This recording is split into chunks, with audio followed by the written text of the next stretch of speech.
অন্তর্বর্তীকালীন সরকারের ভিতরেও কিছু বিএনপি বিদ্বেষী উপদেষ্টা রয়েছে।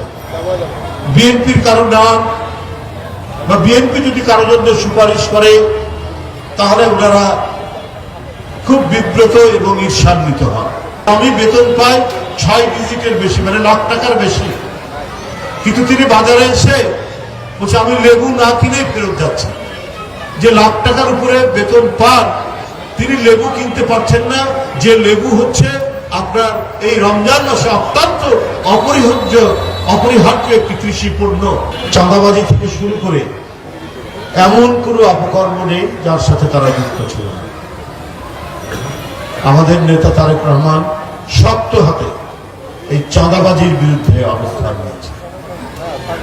আপনারা দেখেছেন বিএনপির নামেও যদি কেউ কিছু করে কোনো দেরি নেই, তাদেরকে দল থেকে বহিষ্কার করা হয়েছে, দল থেকে তাদের পদ স্থগিত করা হয়েছে, তাদেরকে কারণ দর্শানোর নোটিশ দেওয়া হচ্ছে।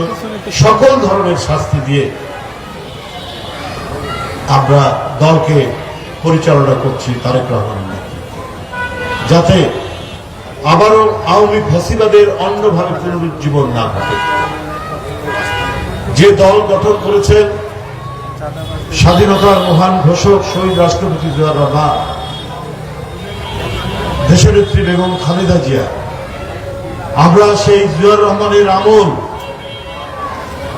আমরা দেশনেত্রীর আমল, সেই রকম পরিস্থিতি তৈরি হয়। জিয়াউর রহমানের সময় মানুষ বলতো মানুষ ঘরের দরজা খুলে ঘুমাতে পারত, চাঁদাবাজি, রাহাজানি, ডাকাতি, চুরি বন্ধ হয়ে গিয়েছে। এই কারণে জিয়াউর রহমান আজ জনপ্রিয়। আজও অনেক কারণে, অনেক দিক থেকে দেশের অর্থনীতি, দেশকে স্বনির্ভর করা, খাল কাটা, খাদ্য উৎপাদন করা, অনেক পদক্ষেপ ওই অল্প সময়ের মধ্যে। মানুষের জন্য কল্যাণের কাজ করলে, মানুষের জন্য ভালো কাজ করলে বেশি সময় লাগে না। দিল্লির সুলতান শেরশাহ মাত্র 3.5 বছর ক্ষমতায় ছিলেন। এর মধ্যে একেবারে বাংলাদেশ থেকে পেশোয়ার পর্যন্ত গ্র্যান্ড ট্রাঙ্ক রোড তিনি তৈরি করেছিলেন, রাস্তার দুই ধারে গাছ লাগিয়েছিলেন, সরাইখানা করেছিলেন, আপনার ডাক সিস্টেম, পোস্টাল সিস্টেম ডেভেলপ করেছিলেন মাত্র 3.5 বছরে। অনেক বাদশা 50 বছর ছিল, কিন্তু এই 3.5 বছরের শেরশাহ যা করেছেন দিল্লির সুলতান, অনেকে 50 বছর থেকে সেটা করেননি। জিয়াউর রহমান তার ওই অল্প সময়ের মধ্যে এত কিছু করেছেন বলেও আজকে বিএনপি মানুষের কাছে সমাদৃত এবং মানুষের কথা বলা, নির্ভয়ে মানুষের হাঁটাচলা করা, যেটা বারবার পলাতক প্রধানমন্ত্রী এবং তার বাবার আমলে আপনারা সবাই দেখেছেন, যাদের বয়স 65 থেকে 70, তারাও জানেন যে 72 থেকে 75-এর যে ঘটনা, সেই ঘটনার আরো চরম প্রকাশ আমরা দেখলাম তার মেয়ের আমলে। জনগণ 17 বছর ধরে ভোট দিতে পারেনি। জনগণের পক্ষ থেকে দাবি যে কবে অবাধ সুষ্ঠু নির্বাচন হবে, কিন্তু এই সরকার ওই ডেটটা দিতে নারাজ। বহুদিন বলার পর মাস বলেছেন ডিসেম্বর, কিন্তু সরকার তো তারিখও বলতে পারে যে অত তারিখ বা অত তারিখের মধ্যে। কেন বলেন? কিসের সংস্কার করবেন? সংস্কার তো চলমান প্রক্রিয়া। আপনার একটা আইডিয়া, সংস্কারগুলো আইনে পরিণত করবে কে? নির্বাচিত পার্লামেন্ট। ওটা যদি আইন করতে হয়, ওটা যদি সংবিধানে সন্নিবেশিত করতে হয়, তাহলে সেটা তো করবে একটা নির্বাচিত পার্লামেন্ট। তাই সবার আগে আপনার জাতীয় সংসদ নির্বাচন হতে হবে। আগে জনগণের ক্ষমতা জনগণকে ফেরত দেয়, তারপরে না সবকিছু। ব্যাপক আন্দোলনের মধ্যে দিয়ে, রক্তক্ষয়ী আন্দোলনের মধ্যে দিয়ে ডক্টর ইউনূস সাহেবের মতো একজন আন্তর্জাতিক সম্মানিত মানুষ আজকে সরকার প্রধান হয়েছে। তার কাছ থেকে মানুষ সবসময় ইতিবাচক সমস্ত কিছু আশা করবে। আমার মনে হয় যে অন্তর্বর্তীকালীন সরকারের ভিতরেও কিছু বিএনপি বিদ্বেষী উপদেষ্টা রয়েছে। বিএনপির কারো নাম বা বিএনপি যদি কারো জন্য সুপারিশ করে তাহলে ওনারা খুব বিব্রত এবং ঈর্ষান্বিত হন। ঈর্ষান্বিত হয়ে সেটাকে তারা বাইপাস করার চেষ্টা করে। বিএনপি গণতন্ত্র 16 বছর ধরে এমন লড়াই করেছে তাদের এমপি, তাদের ছাত্র, তাদের যুবক এরা নিরুদ্দেশ হয়ে গেছে। শত শত নেতা কর্মী গুম হয়ে গেছে। এই গণতন্ত্রের লড়াইয়ের চ্যাম্পিয়নের পতাকা যিনি নিজের নির্যাতন সহ্য করে যিনি অগ্রগামী করেছেন তিনি তো দেশনেত্রী বেগম খালেদা জিয়া।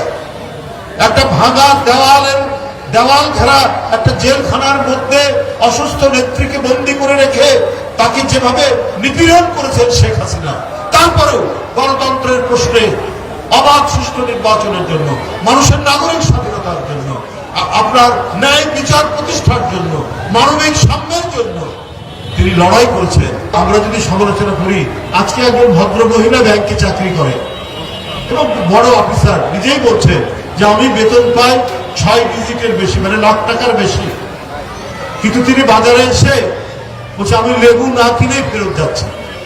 যে লাখ টাকার উপরে বেতন পান তিনি লেবু কিনতে পারছেন না, যে লেবু হচ্ছে আপনার এই রমজান মাসে অত্যন্ত অপরিহার্য একটি কৃষি পণ্য, তার সামর্থ্যের মধ্যে কুলাচ্ছে না। আমি আজকেই আস্তে আস্তে একটি গণমাধ্যমে দেখছিলাম। তো এই জন্য সমালোচনা করা যাবে না, এই জন্য আপনাদের বিরুদ্ধে কথা বলা যাবে না। আপনাদের তো প্রথম দায়িত্ব ছিল সিন্ডিকেট ভাঙা। 2টা সিন্ডিকেট, একটা হচ্ছে মানুষের খাবার নিয়ে, মানুষের আহার নিয়ে, মানুষের খাদ্য নিয়ে যে সিন্ডিকেট করেছে, এরা সব আওয়ামী দোষকদের শেখ হাসিনার লোক। এরা আজকে গ্রেপ্তার হয় না কেন? আজকে এদের কারণেই আপনার নিত্য প্রয়োজনীয় জিনিস, আর রোজার মাসে মানুষ একটু ভিন্ন ধরনের খাবার খায়, আপনার পেঁয়াজি খায়, পেঁয়াজ দরকার, কাঁচামরিচ দরকার, বুটের ডাল দরকার। তো এই সমস্ত জিনিসের দাম তো কম হওয়া উচিত, তো সেটা এখন কম হচ্ছে না কেন? এই জন্য তো আমরা সমালোচনা করবো সরকারের, যে আপনার সিন্ডিকেট কেন সিরাজদি খান মুন্সিগঞ্জ জেলার একটি থানা, সেখানে মার্ডার হচ্ছে একটার পর একটা। স্বরাষ্ট্র উপদেষ্টা ভদ্রলোক মানুষ, ভালো মানুষ, সব মানুষ, সবই ঠিক আছে, কিন্তু ওনার যে পুলিশ, ওনার যে আইন শৃঙ্খলা বাহিনী, তারা ঠিক মতো কাজ করছে না। ওই দোষকদের কাছে তো টাকা আছে আওয়ামী লীগের যারা লোকরা, তারা সমাজের মধ্যে অশান্তি, স্থিতিশীলতা এটা বিনষ্ট করার জন্য নানাভাবে কাজ করবে। এই যে আমিনুল বলেছে মব কালচার, মব জাস্টিস, কেন?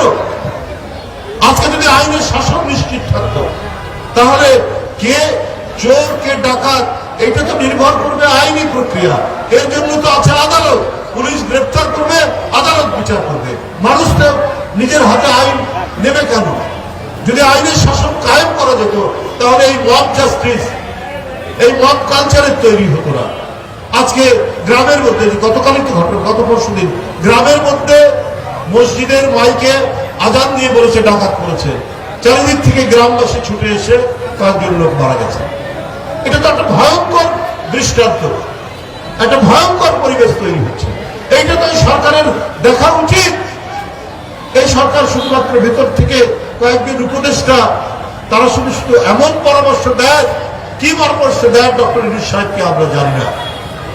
ডক্টর ইউনূস সাহেবকে ভালো পরামর্শ দিলে পরে আজকে পুলিশের যে কর্তৃত্ব, তারা ফিল্ড লেভেলে কেন তারা সেটা প্রয়োগ করতে পারছে না?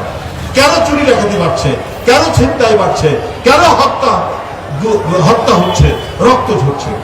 এই যে সামাজিক যে অনাচার, এই অনাচার বন্ধের দায়িত্ব তো সরকার, আর এই সরকারকে তো সমস্ত রাজনৈতিক দল সমর্থন দিয়েছে।